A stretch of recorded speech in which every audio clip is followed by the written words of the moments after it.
Assalamualaikum warahmatullahi wabarakatuh. Ingkang kula hormati, hormat sesepuh bini sepuh, Bapak Ibu ingkang bagya mulya. Ingkang sepindah sumangga kita aturaken puja lan puji syukur dhateng asmanipun Gusti Allah ingkang sampun paringi kasasaran damel kita sedaya saged kempal wonten acara tingkepan kanthi boten wonten halangan setunggal punapa-punapa. Sholawat serta salam mugi kita aturaken dhateng junjungan Nabi Muhammad sallallahu alaihi wasallam.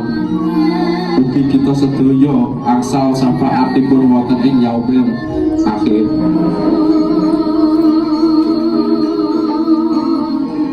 Para rawuh ingkang kula hormati, kula minangka pranata cara badhe ngaturaken susunan adicara ingkang badhe kalasan wonten dinten menika.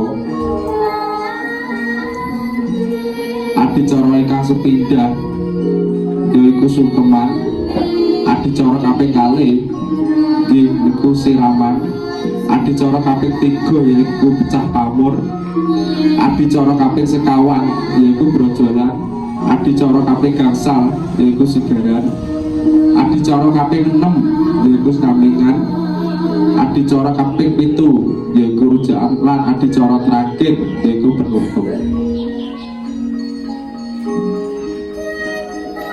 Mangkaten urutan adicara ingkang siang punika, semoga adicara menika dipun wiwiti kanthi waosan Bismillahirrahmanirrahim. Salajengipun pambahagya harja ingkang kagungan dalem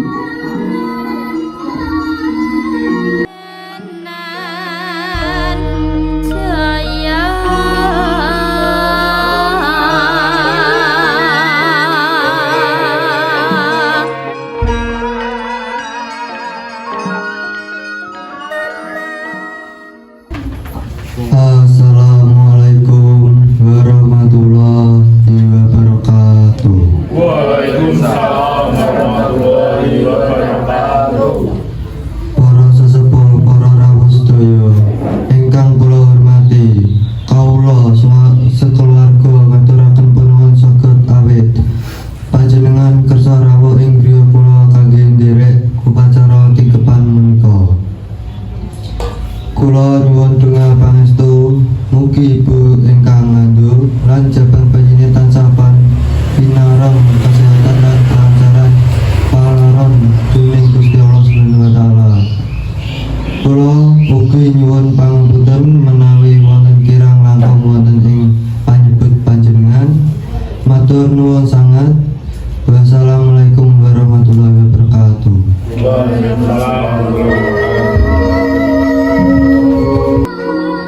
kita lajengaken wonten ing adicara salajengipun inggih menika sungkeman. Ini makna ngaturake sembah lan nyuwun pangapunten marang wong tuwa utawa sesepuh. Nalika sungkeman, wong sing enom lungguh sujud utawa ndhuwur ing ngarepe wong tuwa, banjur nyekel tangane lan ngaturake tembung pangapura utawa rasa syukur. Gambarake rasa hormat tulus lan tresna marang wong tuwa.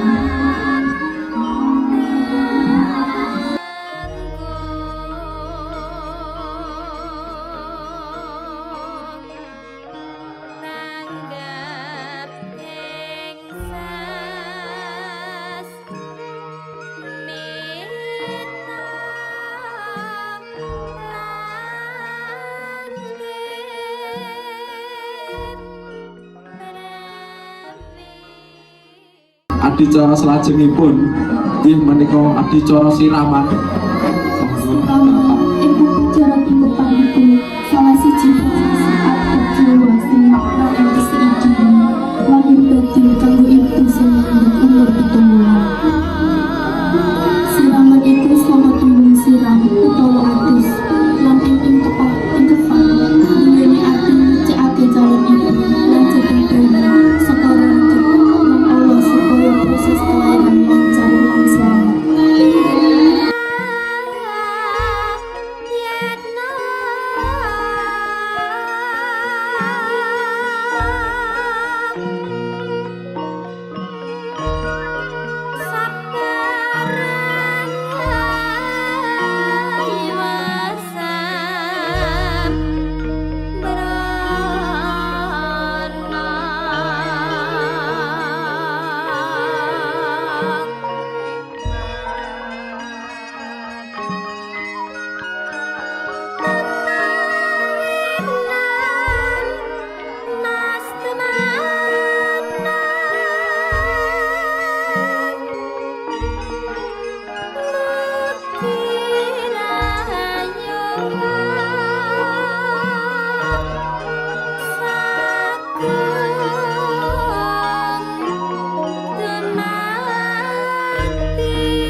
Adicara salajengipun inggih menika pecah pamor. Pecah pamor yaiku salah siji tahapan utawa simbol ing kecuali sing maknane peralihan saka keadaan lawas menyang keadaan lawas. Tembung pamor asalé saka basa Jawa sing tegese calima utawa aura ing Juli pecah pamor artinya cahya utawa mati minangka ayo penyanyi saka kambikan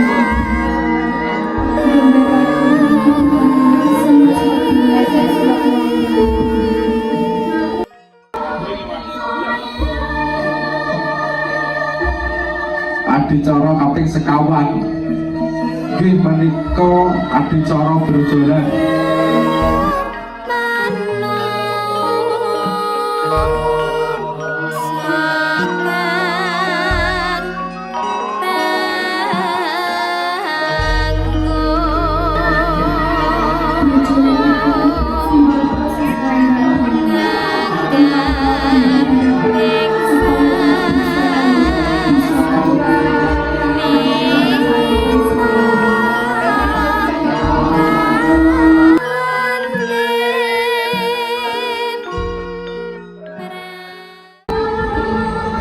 Adicara kaping gangsal yaiku adicara sigaran.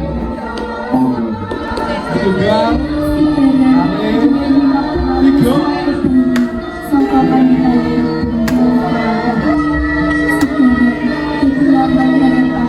supaya kalian bisa Pripun jalan apa setri?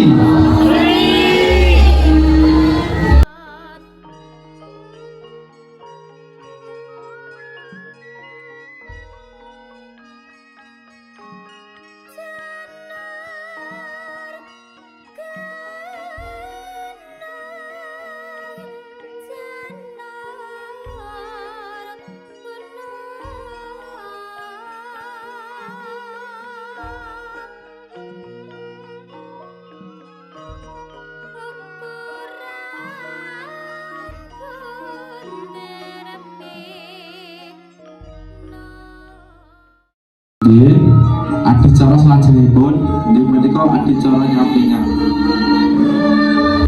proses iki lambe ibune diganti nganti ditungaken nganggo busana utawa kain cilik sing putih-putih. Sabun klambi duweni makna urip lan harapan hidup, rezeki, kesehatan, kesabaran, lan kebahagiaan.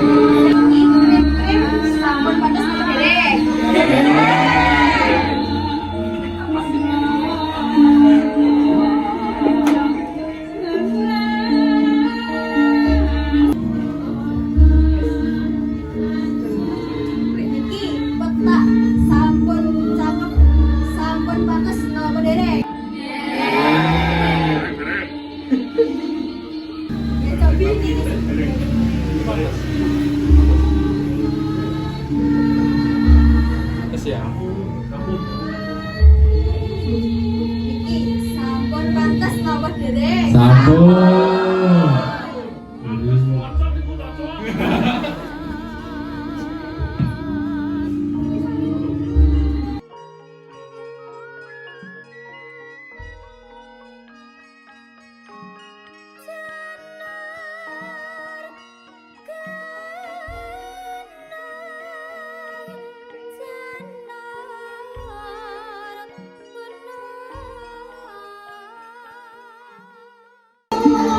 Acara KPP itu dia menika acara rujaan. Oke. Para temanten.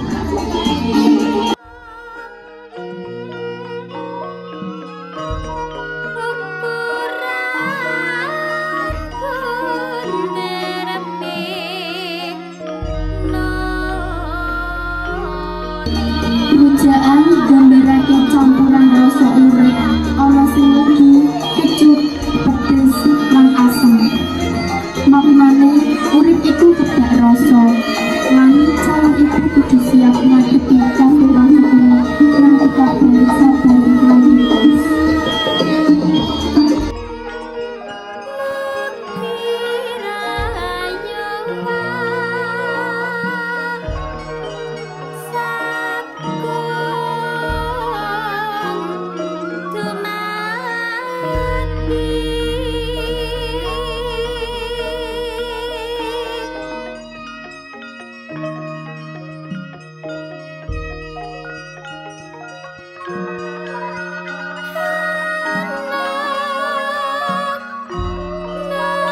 Nak peraca.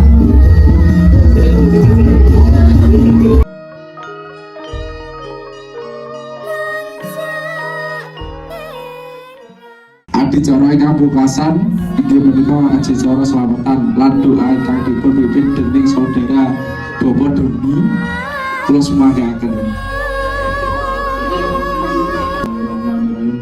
Ya Allah ingkang Maha Agung, mugi bersabar berkah, keselamatan dan kesehatan. Yang bertiga dari Amin. Wassalamualaikum warahmatullahi wabarakatuh.